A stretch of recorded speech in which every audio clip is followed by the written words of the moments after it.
Should I? Yeah. Hello everyone. So I'm Tanish Kumar and I'm working under Dr. Lee Chang. This is my first year as a PhD student, and welcome back to our AI seminar after a 5 months break. So our topic is software vulnerability induction using GNN. Thus I'm going to discuss what it is and what we are trying to do. So the major thing is, what's the problem exactly that occurred in software repositories, in real world projects, in large scale projects that's really hard to solve. So the problem is, like, programmer makes changes that sometimes cause problems, resulting in fixes later on. The challenge is identifying those earlier changes that lead to the reported issues. Now, see in visual, this was a version where the bug occur, but since we did not run this, or we did not use this part of the code, we were not able to detect this bug in this version or before these versions. We were only able to understand that this bug occurred at this version, then we fixed it. But we don't have any data when this bug occurred. Here we can see it, but in real world we don't know.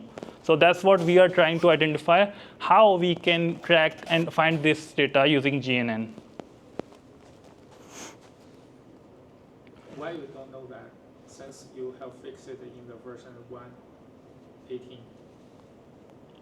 Isn't the version before that was the version that had bugs? That's when we see the bug occurred, but the changes in line of code, when that occurred, we don't know. So basically, this problem, people start to solving this from 2005. It was the first paper that tried to solve this problem, and then there are different versions of it, which tries to improve this implementation. And I'm going to discuss about this paper especially. So what they are trying to do, they are trying to identify, using their CVS version archive and bug database to create a link first to identify to find the fixed commits, so that they can have the data set for going back towards the previous versions. So basically, this is the first step that they do. This is the repository. This is the previous history. And this is the bug database, which has the complete information.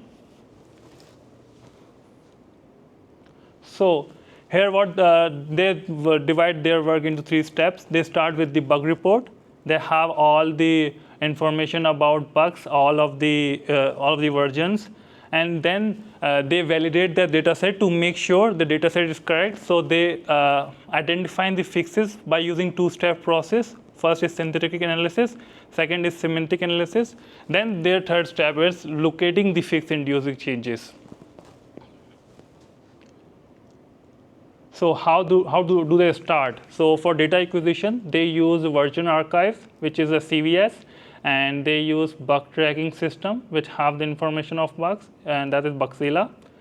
And then they move towards the next step, which they are trying to identify the fixes first. So they see which are the fixes, and how do they does that? They use the developer information. If some developer is putting information like this is bug number 5, or this is related to some other bugs, so they using that information, they try to create a link between between the archive that we can see here and the bug database.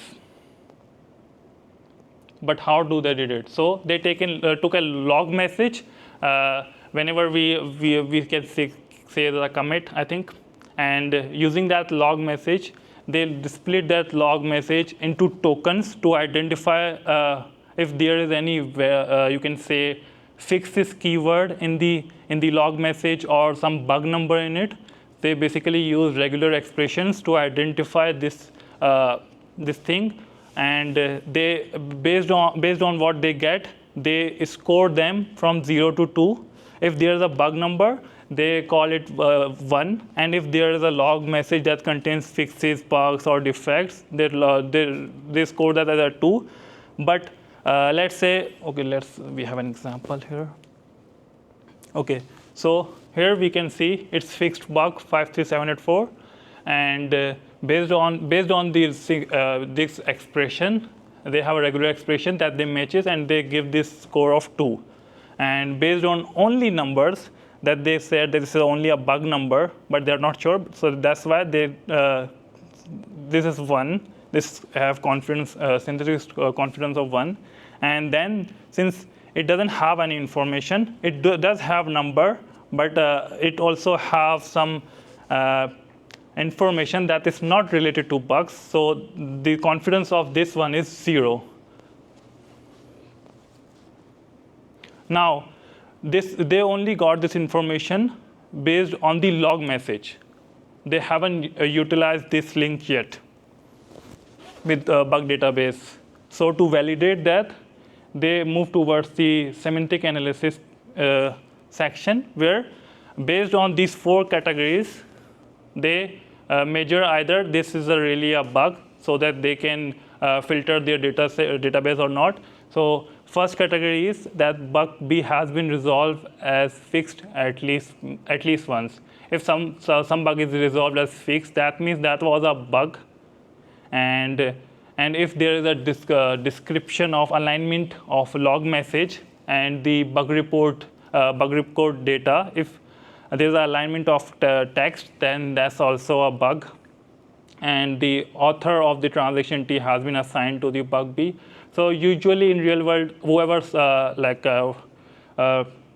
because of me, if some bug occurs, so that problem will be assigned to me. Like there is an alignment with the name part.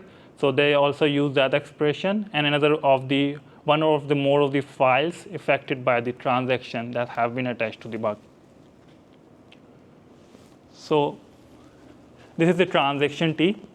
Basically, it is a multiple files. It has all the information, and they using this T and bug report data, they validate that link, and they start comparing based on the 4 conditions that we discussed. And then they score based on that, high confidence from 0 to 3. But see what they found. So this was previously discussed in updated copyright as 2004. Synthetic analysis also says that this is 0, and semantic analysis also marked it as a invalid. So it also has 0. That means this is not a bug. So we remove that from our database. But when we see the synthetic analysis mark this bug 53784 as it has a confidence of 2, it was 100% sure that this was a bug. But when they performed semantic analysis on it, they came to know that in bug database, the information that has been mentioned, it does not satisfy all 4 criteria of it. So when they see that has not been closed but resolved as later, that means it was not a bug. It don't have any information related to fixing or anything else. And the second validation that they tried is short description. This was also different. There was no alignment with it, with log message, and the author was also different. So using this implementation, what they did, they almost removed 10 or 15% of the data set to improve. That way they were able to show that they can improve their performance because the data set was very important in this part. So this shows how semantic analysis can invalidate a syntactically stronger link if underlying bug data doesn't support it. So this was their condition for selecting it. Semantic analysis should be greater than 1, or it can be 1 and greater than 0. It should be. After that, once they know which dataset they have the correct one with fix inducing, they try to find the earlier version that we called fix inducing commit. That's what they try to identify in the next step. So before fixing, there was one version where that error occurred. Before fixing that one, in this version they fixed that code, and before that there was some bug. So first what they did, they tried to identify which line of code were affected by the fix. So there is one command that they run, different command to identify this and this difference. If there are lines that are added in this version, it will be marked as plus, and if there are lines that were removed in this version, that mark will be line as subtract to remove it. Okay, once we got to know about the location of the line, now we need to find out which earlier revisions last touched those specific lines. So there can be multiple versions, and let's say you fixed here at this location. Now we are going back to identify where does this line was last changed in the previous commits. So here we can see there are some versions, and the bug reported here, but we fixed it here. Now we don't know if this was the bug-inducing commit, or this was the bug-inducing commit, or this. But here, since we can easily see by the timeline that this bug occurred in 3 of April. Okay, and the fix was after 10 June. If some bug occurred, you can say on 3rd April, then that means the commit before those should be considered as a bug-inducing commit, not after this. So here, this commit was occurred in 23rd May. This was on 10th of June. So that means these both commits occurred after this commit, after the bug. That means we should focus on the timeline where the versions were before this date. So we can only find here one commit, that was this. So they marked this as a bug-inducing commit.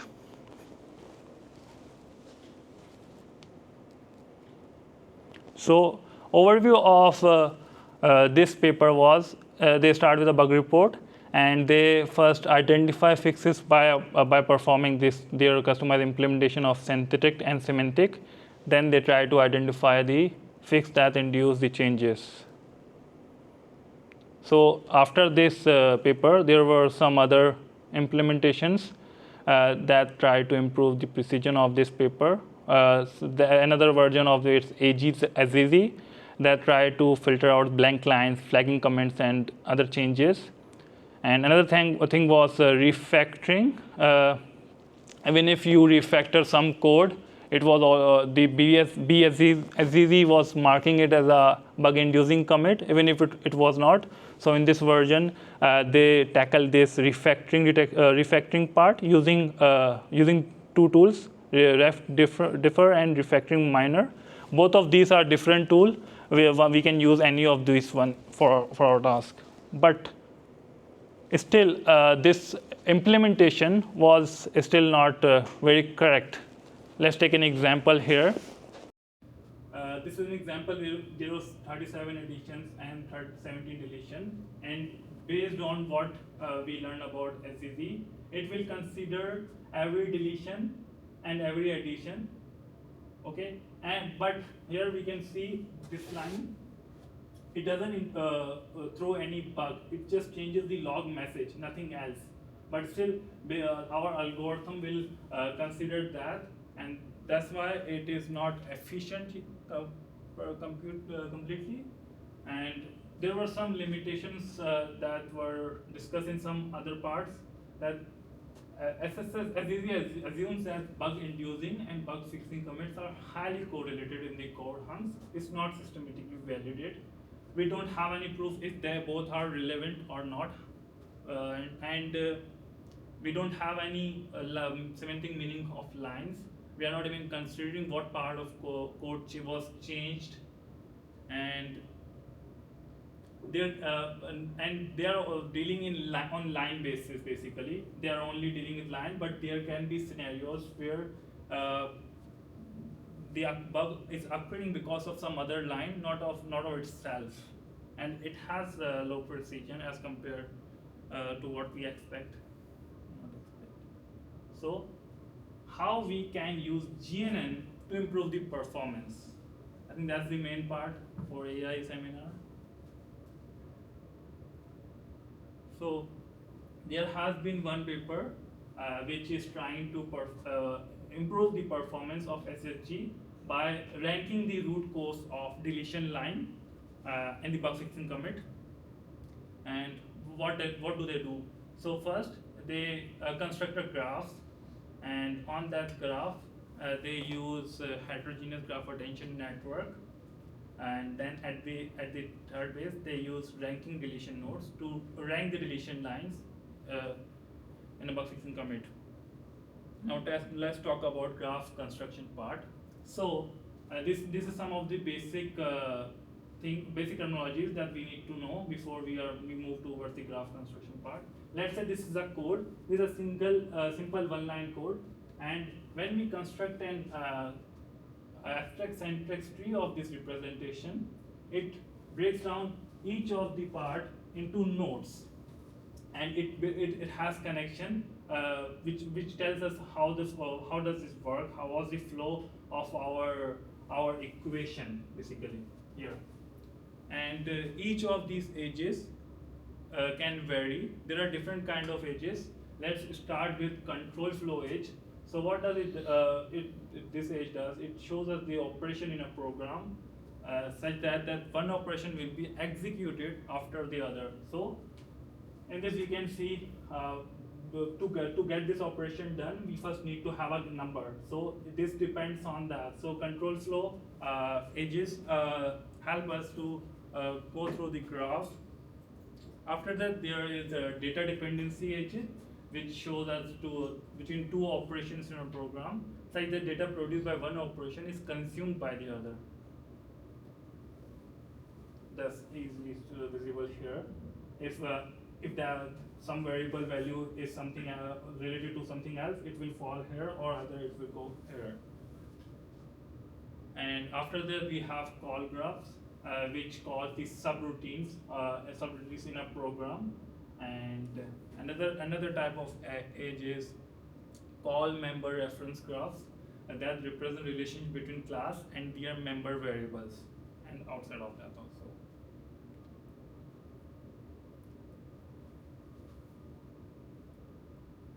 So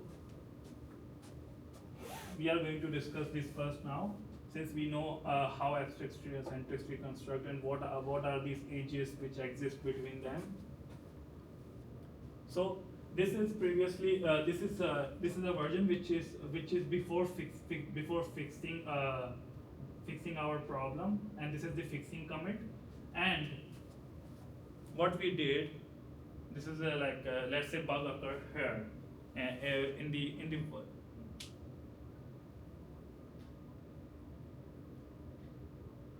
so this is before the fix, then this is after the fix that we implemented. And using git patch command, what we did is we get the lines that we deleted, and we get the lines that we added, so that we can construct a proper graph. And these are units basically. For each line, we generated separate units that we are denoting as a nodes in our visual. So this is a 1 unit. You can say this is a 1 unit. But in practical, this will be we are considering this as a 1 line. But if we consider an abstract syntax tree concept, it will be a huge graph based on the content of the line. For visibility purpose, we have this previous version graph and this new version graph. And using git patch, we only identify the changes in that these lines that we deleted, and we marked those as a red.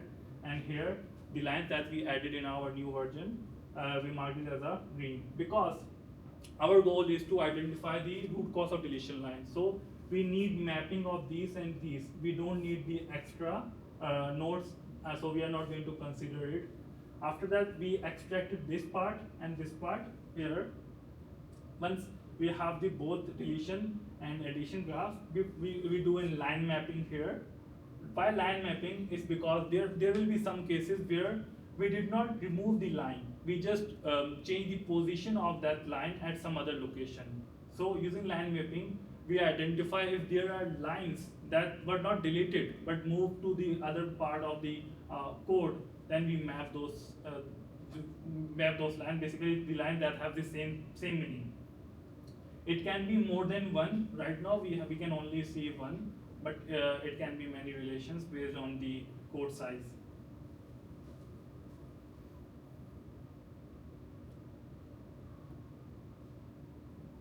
Okay, so that's how we constructed our graph. Now, basically, the majority of the cases, the edges will be either CFG or DGG, and I think around 70-80% probably. After that, we used heterogeneous graph attention network, and why is that? Because we discussed that we have several kind of edges. 3 are mentioned here. So and we also have several kinds of nodes. Not only one kind of node. It depends on the code, because it can be function type node or other kinds of node. So for that, heterogeneous graph attention network is best because it deals with both node types and edges connection type. So it incorporates the both semantic level attention that captures the significance of medias, metapaths. So basically, metapaths is these edge connections that we were talking about. So this is the architecture of the heterogeneous attention network. It takes a graph, it generates an embedding of those graphs, and then it has the node attention layer for separate metapaths, and each node and their metapath connection is passed through that to these node attention layers separately, and it gives us the embedding that we pass through semantic attention layer. So this is basically for nodes which are connected with other nodes, and they're basically CFG and DFG types. And once we got to know about this information, and what semantic attention layer is doing, it is measuring which path is important. Here we can see this what we called line mapping. Sorry, this is line mapping edge. Okay, so our model will give more you can say importance to line mapping if we compare to some other class. So that's why we have semantic attention layer. And once we got our result, then we have ranked net model that rank those deletion nodes. Now, all of the work that we discussed about, it was trying to apply on bugs. I have a question. How did they train the model? Is it supervised learning? This one? The neural SZZ? Yes, this is supervised learning. What labels do they have? So they use SSG as a label. But their initial intuition was to improve the accuracy of SZZ. How they want to utilize the labels generated by SZZ as the training data, as the labels, if they want to improve the performance of SZZ.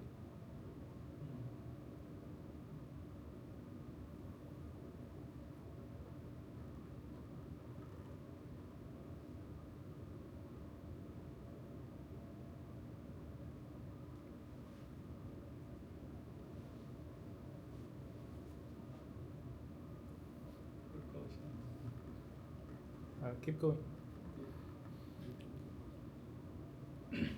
Now, how we can work on vulnerabilities part? Basically, this was all related to